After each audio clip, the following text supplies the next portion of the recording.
How's it going, everyone? Hope you're doing well. My name's Alex. Welcome to Mountain Label Music. If you're new here, the gist of what I want to talk about today is how we measure our room in our studio with measurement microphones and using a free software like Room EQ Wizard. The reason I wanted to talk about this in the first place was that when I first got into learning about studio calibration and measuring a room and room nodes and all this and that, I got the wrong idea about what exactly it means to calibrate a studio and looking at graphs in a software like Room EQ Wizard and figuring out what's all going on coming from my speakers in the room. One of the coolest things I learned though was about this technique called the moving mic method. And basically what that means is we're gonna take a measurement microphone and move it across about the area of where our head usually sits in our mix position. Because if you really look at it from a mixing standpoint, you're not just sitting in one position. You don't have like an X marks the spot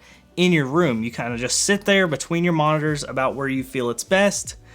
And sometimes you're reaching over for hardware and tweaking, or let's say if you get up and move to a different location and you come back and sit down, you're actually not gonna be in the exact same space as you were previously. You might be off by a few inches, or sometimes in my consideration, my mix position is actually about a foot in range. And what the moving mic method essentially does is it takes a bunch of averages in that space and creates an average of your mix space instead of just a single mic position. Let me show you what I mean. So I got a bunch of measurements here. Some are for comparison, just to kind of show you that this is a tried and true method that works and why it's really cool. So the first measurement I have here is the left speaker with no treatment. This is just a sine sweep. It's not pink noise. It's just what you typically think of when you think of studio calibration and measuring your room. It goes from 20 hertz to 20 kilohertz. You hear a sine wave, it goes whoop. And the measurement microphone records those frequencies and graphs them up to where we're able to see what's going on in the room. Right now I'm only showing from 20 hertz to 2 kilohertz, which is typically the range that it's actually a little bit further than where I would actually be worried about in terms of what my room sounds like.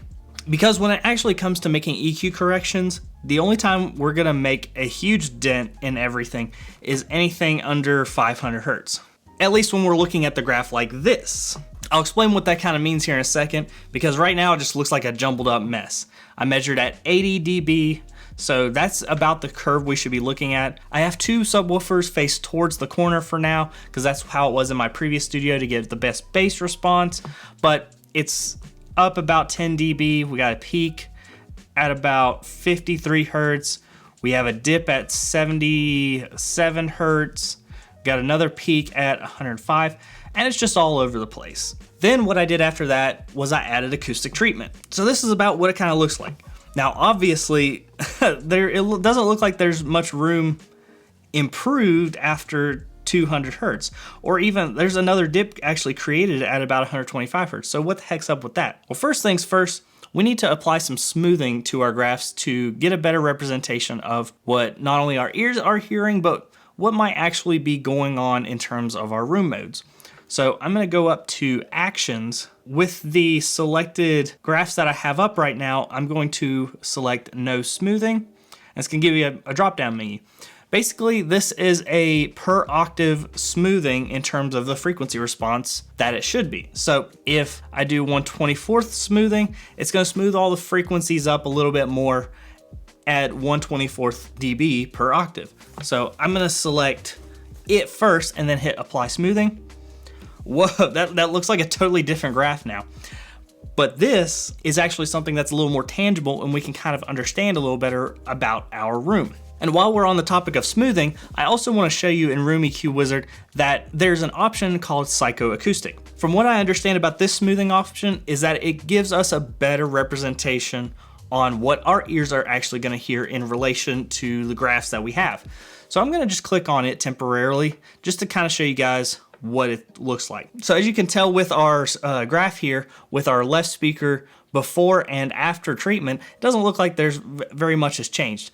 And there's a big reason why this frequency response hasn't changed very much, even after adding acoustic treatment, but that's for a different video. And I'll leave that video at the end of this video, so you can go watch it later after you're done with this video. But this is what we're working with. I'm gonna switch this back to no smoothing for now, and we're gonna take a look at some other measurements. I'm gonna take away the left speaker with treatment, and I also wanna show our right speaker treatment. It has some inconsistencies as well, but what I really wanna show you is the average between the two. So if I take my main left and my main right, and I take those two and average them out, this is what it looks like in comparison to the left speaker and the right speaker. This left and right average is an average of two measurements, one pointing at the left speaker and one pointing at the right. I also did one in the very center and compared both of them together just to kind of show you guys that the averaging of these two measurements is going to look almost exactly the same. So why is this important? Because whenever you take a bunch of averages of multiple mic positions together, it's gonna give you a better overall frequency response, or at least close to it, than you would just with a single measurement. And remember, this is all before treatment. We're not even worried about what the room sounds like with treatment in it. So now let's introduce the moving mic method. I'm gonna get rid of these other sweeps, again, no treatment, and I'm gonna show you the left speaker with no treatment. What you will do is you'll run pink noise through your speaker, and then you're gonna move your mic around in your mix position.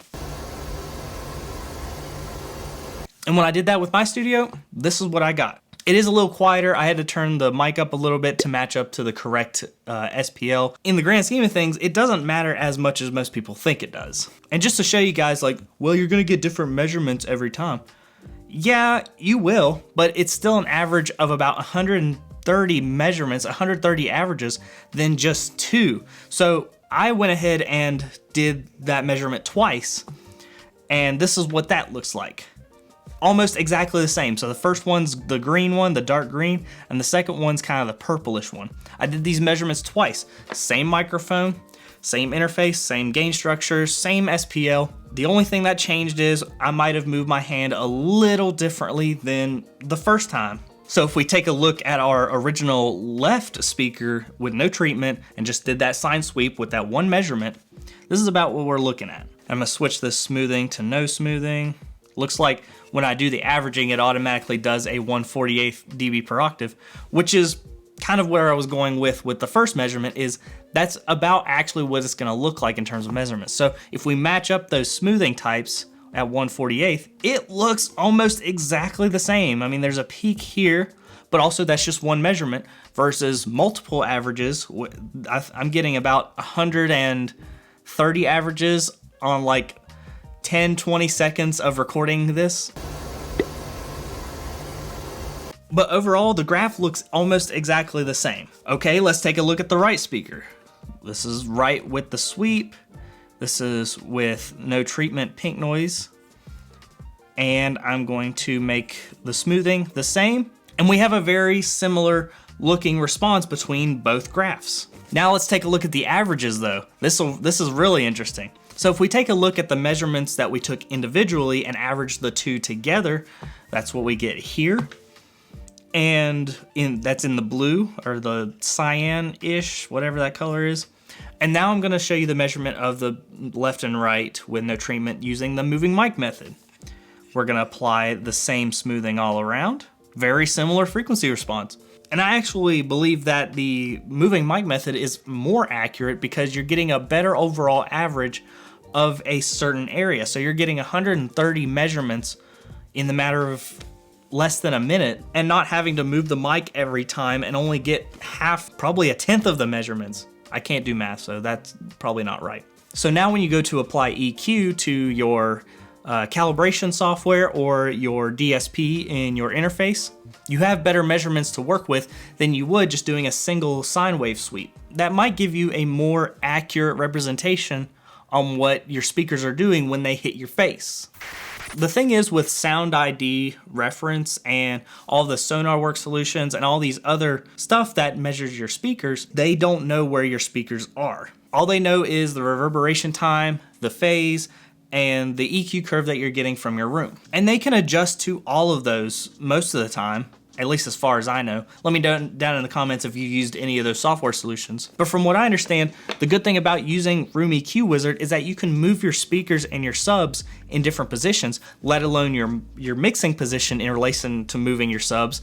And you can go ahead and measure that before you even get treatment in the room. When you do that, you have a better chance of getting the most accurate mix position and soundstage as possible with the room you have. Like, I'm gonna have to adjust this 10 dB extra SPL on the low end from like 60 hertz all the way down from 25 hertz. I'm gonna have to move my subwoofers to a different spot to see if I can fix that, or better yet, just turn them down. But some of these other solutions are just gonna go ahead and fix that for you. And yeah, you can make adjustments for that if you know what you're doing, but most people just point and let the software do the work. Now, while that's handy for taking your speakers on the go and you're moving to different places and you need just a quick up and running, easy solution, those are great. These are great options. And let me know down in the comments if you've used these before. I don't know a lot about them. I just watched a handful of videos, but I really like what you are capable of doing with just a $30 measurement mic and a free measuring software. And if you already have the interface, you're already set to go. And two more things before you go. The first thing is, maybe instead of using Sound ID for referencing your music, you might want to consider a virtual studio. Using a software that's built to not only EQ your headphones, but also gives you another room. Kind of like how VSX headphones work, but without having to actually buy their headphones. So I highly recommend checking out this video on a virtual studio that I was told about and that I like to use often. And the second thing is, this graph almost means nothing when it comes to treating your room with porous absorbers like I have behind me. And if you want to learn more ways to better understand your room and a next step to getting your studio calibration perfect, you'll want to check out this video. Thanks for stopping by. I hope to see you in the next video.